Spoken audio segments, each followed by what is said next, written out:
Dalam sambutan pertamanya, Usep Supratman yang terpilih dan dilantik menjadi Ketua Pelti Kabupaten Bogor mengatakan, jika cabang olahraga tenis lapangan yang dipimpinnya saat ini mempunyai mimpi besar, yaitu bisa membangun beberapa venue indoor maupun tambahan venue outdoor.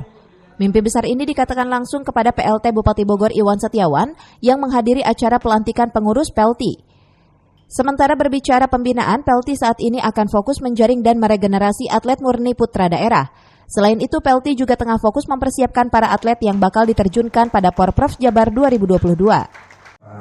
Pak Bupati juga hobinya tenis, jadi nanti bisa sampai jam 12 malam kita mau. Apa ini saya sampaikan? Kan kemarin saya ngobrol-ngobrol dengan insan tenis di Ciamis, Pak.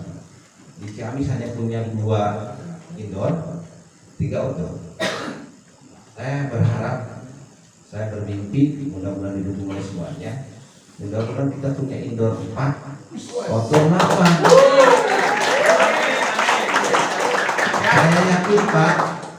Saya yakin Pak, pemeliharaannya nggak usah minta-minta lagi, Pak. Tidak usah pakai APBD lagi setiap pemeliharaan. Karena kemarin dengar kalau ada, jangan 8, 6 katanya, outdoor. 3 indoor itu kejuaraan dunia juga bisa dapat ya. Dan kita lihat sekarang di Jakarta aja sudah nggak ada Pak yang indoor.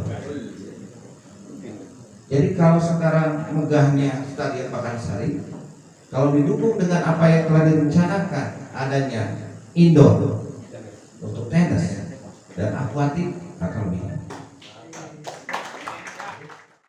Dari Megamendung Kabupaten Bogor, Cevi Suryadi melaporkan.